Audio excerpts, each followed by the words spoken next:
الرجيم. بسم الله الرحمن الرحيم. يسألونك عن الأنفال قل الأنفال لله والرسول فاتقوا الله وأصلحوا ذات بينكم وأطيعوا الله ورسوله إن كنتم مؤمنين. إنما المؤمنون الذين إذا ذكر الله وجلت قلوبهم وإذا تليت عليهم آياته زادتهم إيمانا وإذا تليت عليهم آياته زادتهم إيمانا وعلى ربهم يتوكلون.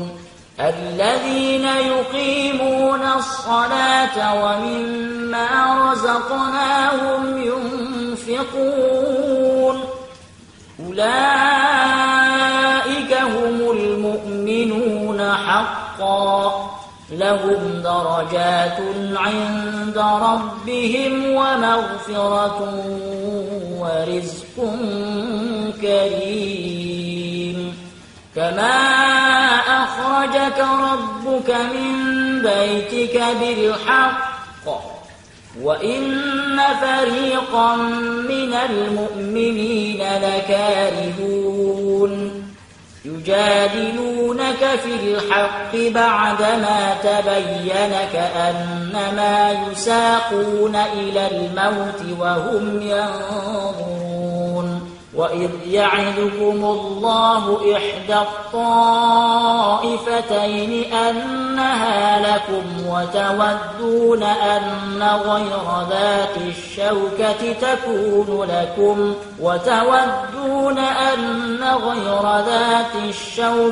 تكون لكم ويريد الله أن يحق الحق بكلماته ويقطع دابر الكافرين ليحق الحق ويبطل الباطل ولو كره المجرمون. إذ تستغيثون ربكم فاستجاب لكم أني ممدكم ب1000 من الملائكة مردفين. وما جعله الله إلا بشرى ولتطمئن به قلوبكم وما النصر إلا من عند الله إن الله عزيز حكيم. إذ يغشيكم النعاس أمنة منه وينزل عليكم من السماء ماء ليطهركم به ويذهب عنكم رجز الشيطان وليربط على قلوبكم ويثبت به الأقدام. إذ يوحي ربك إلى الملائكة أني معكم فثبتوا الذين آمنوا سألقي في قلوب الذين كفروا الرعب فاضربوا فوق الأعناق واضربوا منهم كل بنان. ذلك بأنهم شاقوا الله ورسوله ومن يشاقق الله ورسوله فإن الله شديد العقاب. ذلكم فذوقوه وأن للكافرين عذاب النار. يا أيها الذين آمنوا إذا لقيتم الذين كفروا زحفا فلا تولوهم الأدبار ومن يولهم يومئذ دبره إلا متحرفا لقتال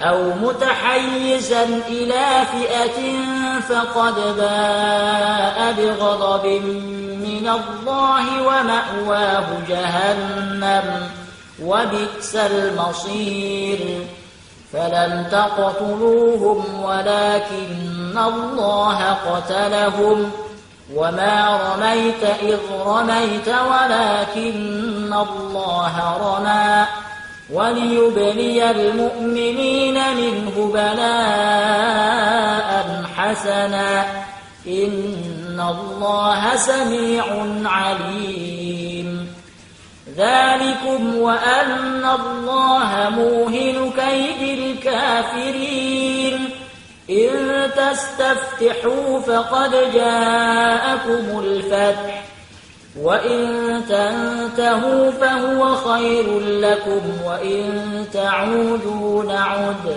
ولن تغني عنكم فئتكم شيئا ولو كثرت وأن الله مع المؤمنين يا أيها الذين آمنوا أطيعوا الله ورسوله ولا تولوا عنه وأنتم تسمعون ولا تكونوا كالذين قالوا سمعنا وهم لا يسمعون إن شر الدواب عند الله الصم البكم الذين لا يعقلون ولو علم الله فيهم خيرا لأسمعهم ولو أسمعهم لتولوا وهم معرضون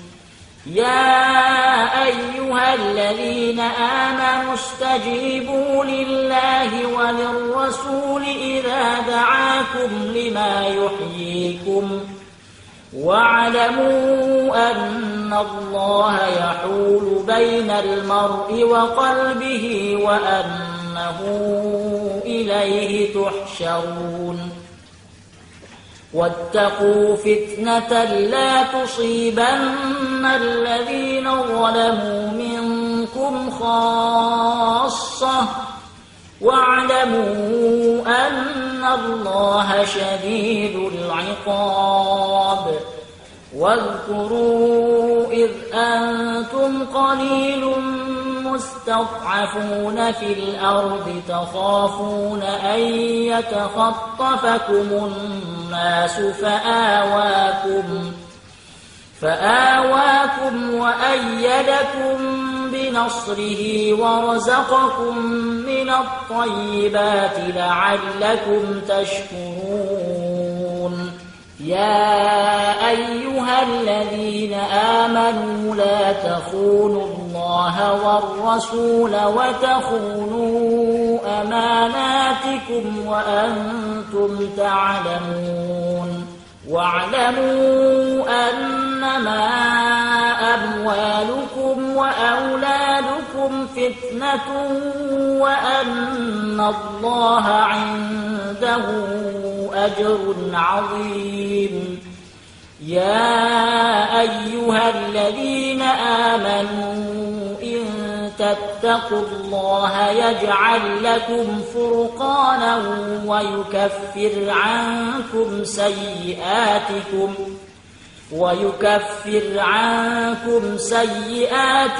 ويغفر لكم والله ذو الفضل العظيم وإذ يمكر بك الذين كفروا ليثبتوك أو يقتلوك أو يخرجوك ويمكرون ويمكر الله والله خير الماكرين وإذا تتلى عليهم آياتنا قالوا قد سمعنا لو نشاء لقلنا مثل هذا إن هذا إلا أساطير الأولين وإذ قالوا اللهم إن كان هذا هو الحق من عندك فأمطر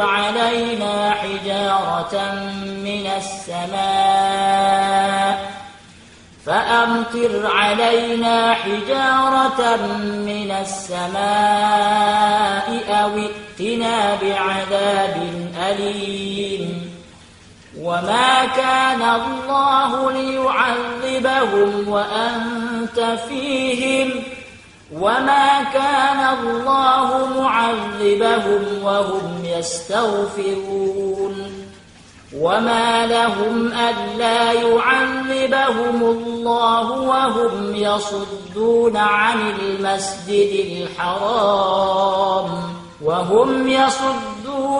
المسجد الحرام وما كانوا أولياءه إن أولياؤه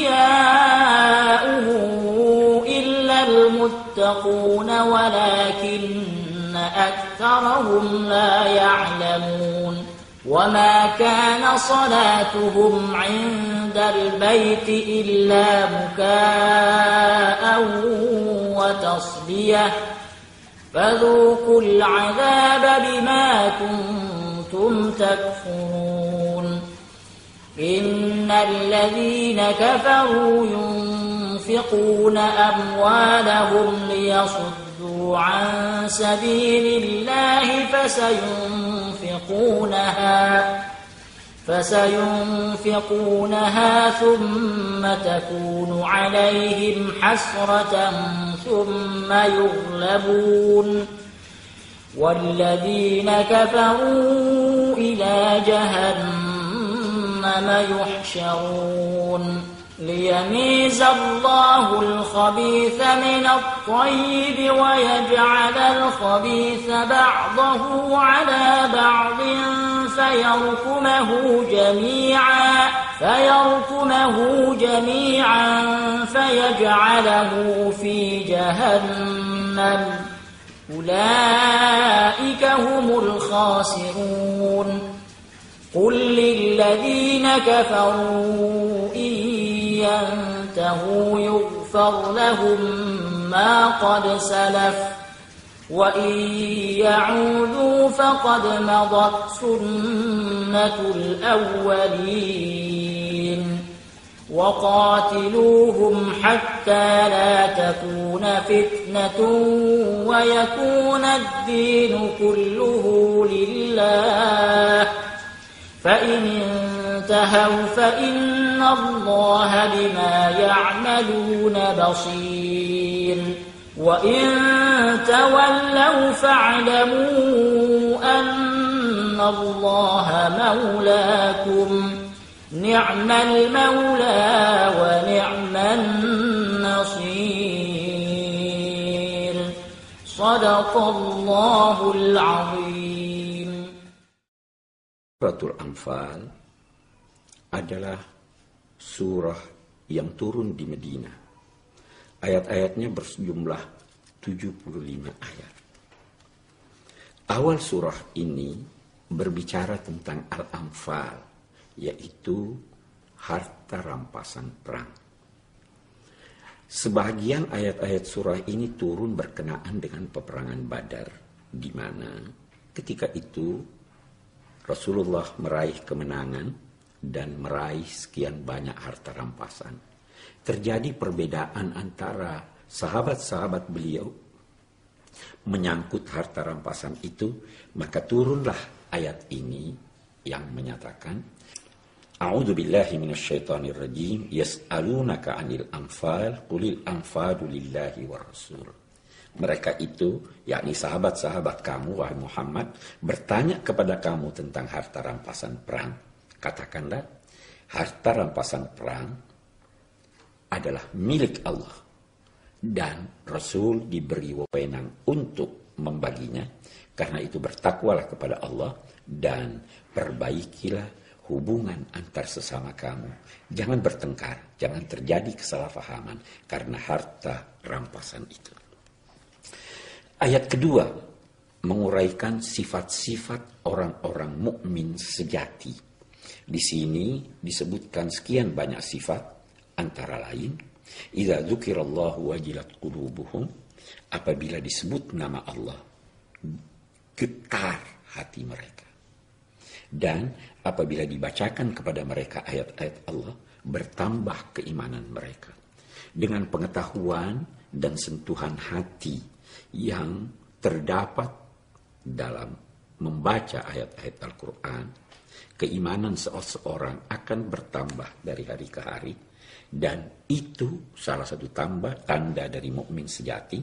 Selanjutnya dinyatakannya mereka itu juga selalu berserah diri kepada Allah Subhanahu wa taala setelah usaha maksimal mereka.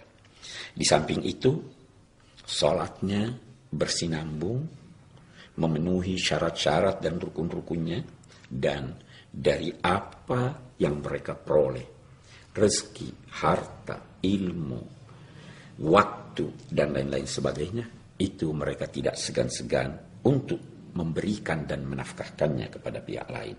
Mereka itulah orang-orang mukmin yang sebenar-benarnya. Begitu bunyi ayat 4 dari surah Al-Anfal ini. Ayat 24 yang menyatakan, ya ayyuhalladzina amanu istajibu lillahi wal rasuli idza da'akum lima yuhyikum. Wahai orang-orang yang beriman, penuhilah seruan Allah dan seruan Rasul apabila Rasul menyeru kamu kepada sesuatu yang memberi kehidupan kepada kamu. Hidup dalam pandangan Al-Quran bukan sekedar menarik dan menghembuskan nafas. Hidup tidak ditandai dengan berdenyutnya jantung. Karena itu dalam pandangan Al-Quran ada orang-orang yang berdenyut jantungnya, tetapi dia adalah orang-orang yang mati. Sebaliknya ada orang-orang yang telah gugur, terhenti peredaran darahnya, masih dinilai oleh Al-Quran hidup. Yang menghidupkan mereka adalah nilai-nilai ajaran agama, adalah seruan Allah dan Rasulnya. Kemudian dalam ayat 25 Allah mengingatkan, wattaqu fitnatan la tusibanna alladhina zalamu minkum khassa wa'lamu annallaha syadidul iqab. Peliharalah diri kamu dari bencana yang tidak hanya menimpa orang-orang yang berlaku aniaya di antara kamu, tetapi dapat juga menimpa orang-orang yang tidak bersalah. Boleh jadi kesalahannya kecil, boleh jadi juga sama sekali dia tidak bersalah. Boleh jadi juga yang melakukan kesalahan itu terbatas pada melihat sesuatu yang buruk tanpa menegurnya. Pada ayat 28 diingatkan dua hal yang dapat menjadi cobaan dan ujian bagi umat manusia, yaitu harta dan anak-anak.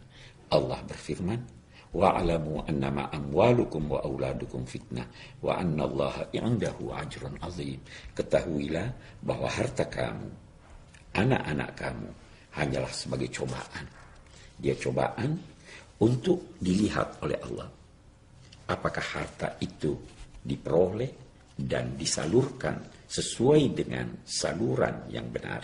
Apakah anak-anak itu dididik dengan pendidikan yang sesuai dengan nilai-nilai agama dan moral? Kalau tidak, maka ketika itu dia menjadi bencana bagi pemiliknya. Demikian sekian banyak ayat yang dapat kita angkat dan hendaknya mendapat perhatian kita yang ditemukan pada juz ke-9.